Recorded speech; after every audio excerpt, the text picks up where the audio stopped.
বেনামাজি গুনাহগারের মাথার মগজগুলো টাস টাস করে ফেটে যাবে। পায়খানার রাস্তা দিয়া পেটের নাড়ি ভুঁড়িগুলো পড়তে থাকবে, পানি পানি বলে চিৎকার মারবে।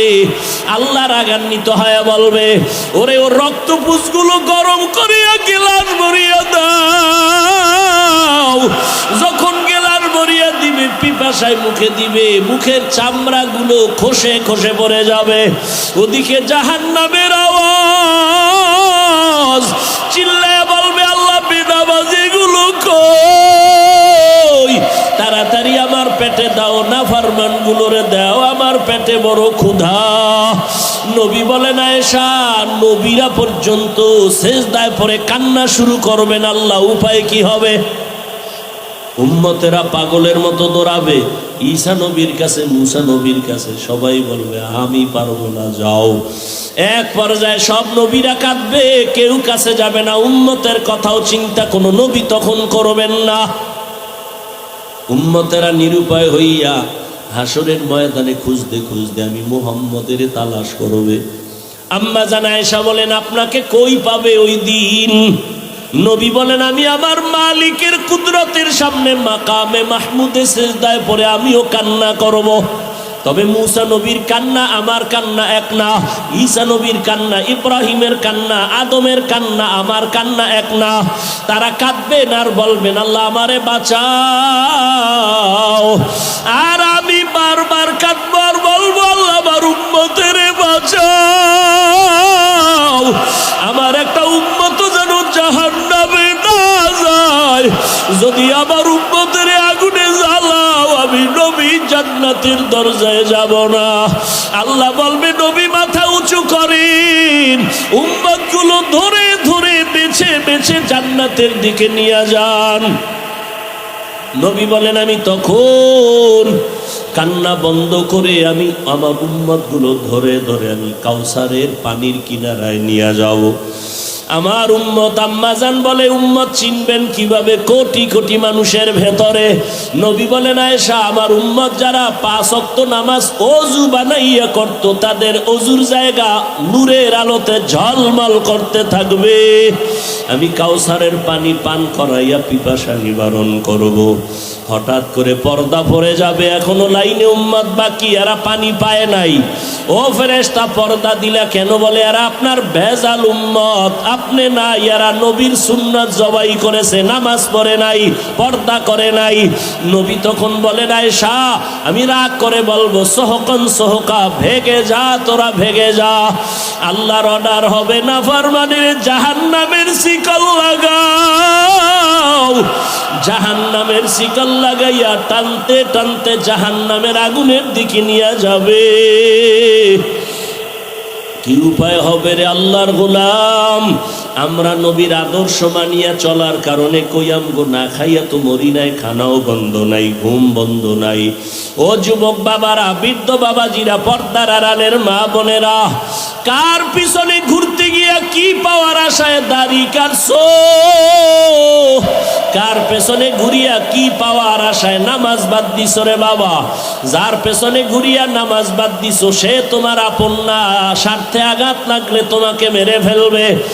এখনো সময় আছে, তওবা করো। স্কুলে পড়ো, কলেজে পড়ো, চাকরি করো, ব্যবসা করো, তবে মা বাবার দোয়া নিয়ে চলো, নবীর তরিকা মেনে চলো, শিক্ষকের দোয়া নাও, আলেমের দোয়া নাও। তোমার মতো কত যুবক জেনারেল লাইনে থাকিয়াও নামাজ ছাড়ে না, স্কুলে পড়ে নামাজ পড়ে, কলেজে পড়ে নামাজ পড়ে, তুমি কেন পারবা না? তোমার মতো যুবক আজকে তাকায়া দেখো, ব্যবসা করে নামাজ ছাড়ে না, তুমি কেন পারো না? RAB, army, police, BDR, professor, engineer, doctor, OC, DC SP নামাজি অভাব নাই, তুমি পারো না কেন? এখনো সময় আছে, তওবা করে নাও। জীবন গেল আর নামাজ ছাড়বা না, দাড়ি কাটবা না, বেপরদায় চলবা না, মা বাবারে কষ্ট দিবা না, নবীর তরিকা মেনে ওলামাদের পরামর্শ নিয়া, শিক্ষকের দোয়া নিয়া চলবা। মা বোনেরাও তওবা করেন। আপনার মতো কত মা পর্দা করে, স্বামীর মালের খেয়ানত করে না, নামাজ ছাড়ে না, মোবাইলে চরিত্র বিক্রি করে না। আপনি মা কেন পারবেন না? আপনি যদি আখলাকওয়ালা হন, আদর্শওয়ালা হন, সন্তানও আদর্শওয়ালা হয়ে যাবে। দুর্নীতি করতে পারবে না, চুরি ডাকাতি করতে পারবে না। এজন্য দেশের সব চোরেরা ইসলাম চায় না, দুর্নীতিবাজেরা ইসলাম চায় না, ডাকাতেরা ইসলাম চায় না, সন্ত্রাসীরা ইসলাম চায় না। ইসলাম চাই না তো বলতে পারে না, এবার ঘুরায় কয় ইসলামে রাজনীতি নাই, কোরআনে রাজনীতি নাই। ইসলামে যদি রাজনীতি না থাকে, কোরআনের প্যান্ডেলে কেন রাজনীতির বক্তব্য চলে? কি এটা রাজনীতির মঞ্চ? তাহলে এখানে রাজনীতির নেতা বক্তব্য দিবে কেন? মসজিদ রাজনীতির প্যান্ডেল, সেখানে কেন ভোট চাওয়া হয়? গরম ভাতে বিলাই ভেজা। হ্যাঁ, হুজুরে রাজনীতির রস করলে হুজুর খারাপ, আর আপনি পচা রাজনীতির কথা বলবেন মসজিদে দাঁড়াইয়া, এতে সমস্যা নেই। হ্যাঁ, দোষ কাকে দিবেন? দোষ আপনার কপালে। শিয়ালের হাতে মুরগি আমানত দিছেন, তো এটা কেমন আমানত থাকবে সেটা তো আপনার বোঝা উচিত। সুদখোর, ঘুষখোর, বেনামাজি, হারামখোরের হাতে ধর্মের চাবি দিলে কি হবে এটা তো আপনার বোঝা উচিত। আল্লাহ হেদায়াত দান করেন।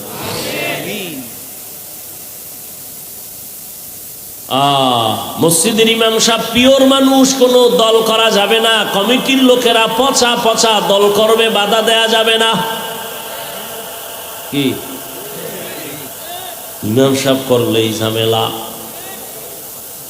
আমি সেদিন বলেছি, এই স্লোগান আর এই বেয়াদবি কতকাল না, আর বেয়াদবি না, আর জুলুম না। কাফনের কাফন হাতে রেডি রাখো, জালেমের বিরুদ্ধে আবার আন্দোলনে নামতে হবে। মুসলমানের আন্দোলন একবার না বারবার? বলো, মুসলমানের আন্দোলন বারবার। মুসলমান জীবন একবার দেয় না, বারবার।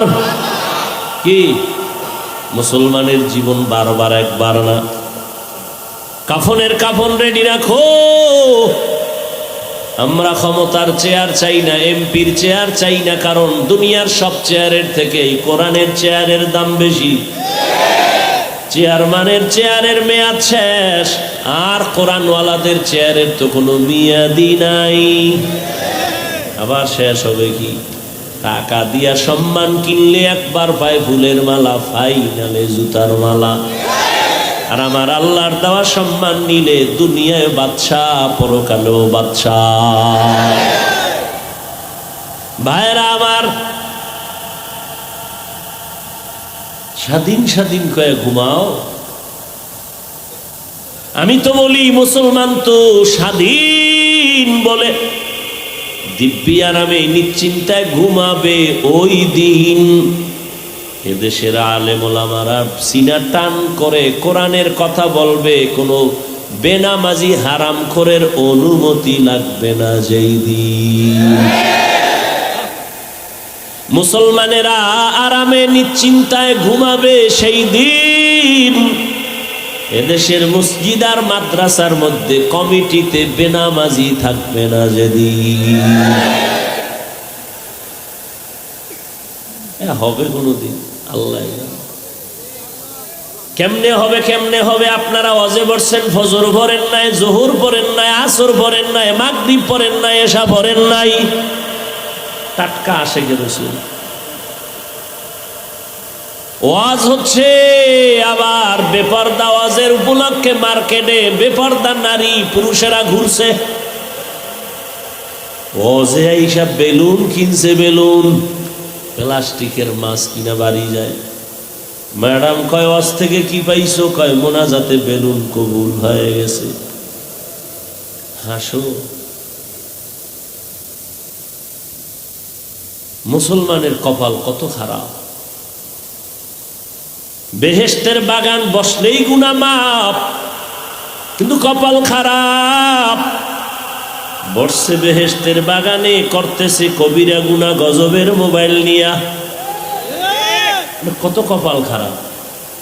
হ্যাঁ, বিড়ির প্যাকেটে লেখা ধূমপানে মৃত্যু ঘটায়, এরপরও টানে। এরা কপাল পোড়া ছাড়া কি?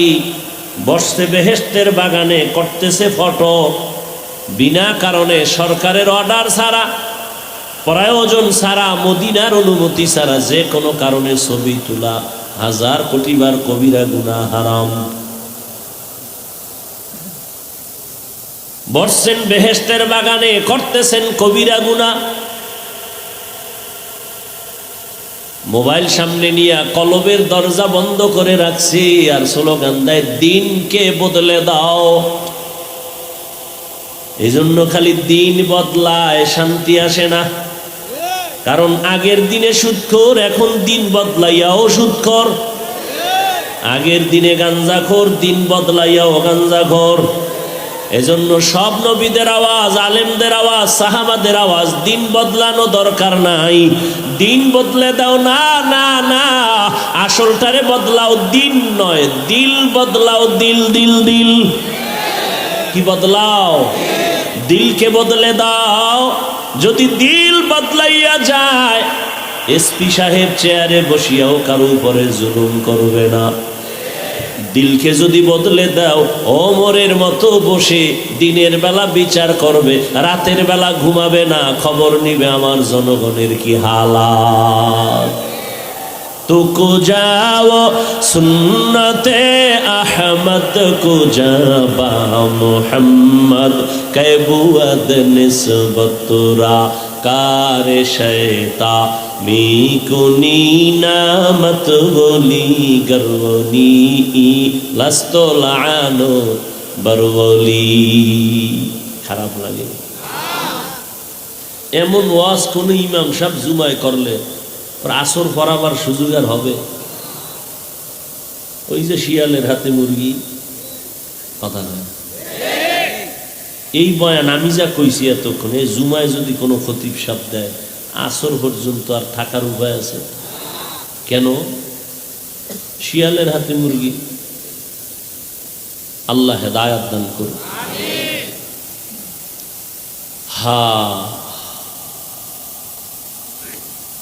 এরপরও কিছু কপাল গোড়ারা নিজের দোষ দেখে না, আলেমের দোষ খুঁজে। আলেমের বিরোধিতা করা মানে চূড়ান্ত মা বাবার অভিশাপ কপালে নেওয়া। ওর উপরে আমার আল্লাহ বেজার। আল্লাহ যে ওর উপরে বেজার তার প্রথম প্রমাণ সে আলেমের বিরোধিতা করে। কারণ কিয়ামত পর্যন্ত আর নবী আসবেন না, সাহাবারা আসবেন না, আইম্মায়ে কেরাম আসবেন না, আউলিয়ায়ে কেরাম বড় বড়রা আসবেন না। কিয়ামত পর্যন্ত এই জাতিকে শান্তির পথ দেখাবে, মুক্তির পথ দেখাবে, ইহকালের শান্তি, পরকালে মুক্তির পথ দেখাবে একমাত্র উলামায়ে কেরাম। উলামায়ে কেরাম যে পথ দেখাবেন মন গড়া, কিসের থেকে বলেন তো? কোরআন কি একটা দুর্বল কিতাব? ওটা আখিরাতের লাইনের সমাধান আছে, দুনিয়ার লাইনের নাই। আছে? দুনিয়ার লাইনের সব নাই। হ্যাঁ, থাকলে অন্যদিকে দৌড়ান কেন?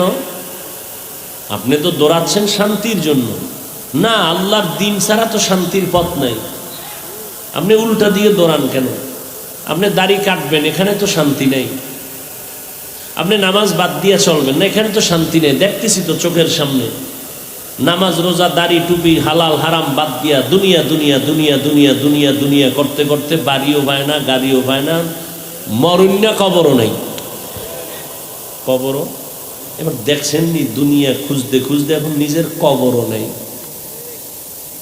আমি বানায় বলতেছি, দুনিয়া দুনিয়া খুঁজতে খুঁজতে এখন কেউ তারে ভালো জানে না, বউ ভালো জানে না, মেয়ে ভালো জানে না, ছেলে ভালো জানে না, কবরও দেওয়ার জায়গা নাই। মান কানা ইউরিদুল আজিলাতা আজ্জালনা লাহু ফিহা মা নাশাউ লিমান নুরিদ সুম্মা জাআলনা লাহু জাহান্নাম ইয়াসলাহা মাযমুমান মাদহুরা। রাগ করিয়েন না বাবা, আপনারা রাগ করলে আমরা কাবো বয়ান শুনুন। কিন্তু যেই আকাম করে রাগ না, রিমান্ড দেওয়া উচিত, আসমানির ইমান, জমিনের দায় হবে না। করোনাই সোজা করতে পারে না, তার কি বুঝেন আপনারা? কত তেরা! করোনা হওয়ার পরেও এই আগের হারাম কোন এখনো হারাম খায়। করোনার মতো মহামারী দেখাও মা মরে গেছে, বাপ মরে গেছে, সব শেষ, এর পরেও আলেমের বিরোধিতা করে। তো কি পরিমাণ তেরা! আল্লাহ হেদায়াত দান করে। ডেঙ্গুতে ওই বাঙালিরে সোজা করতে পারে না।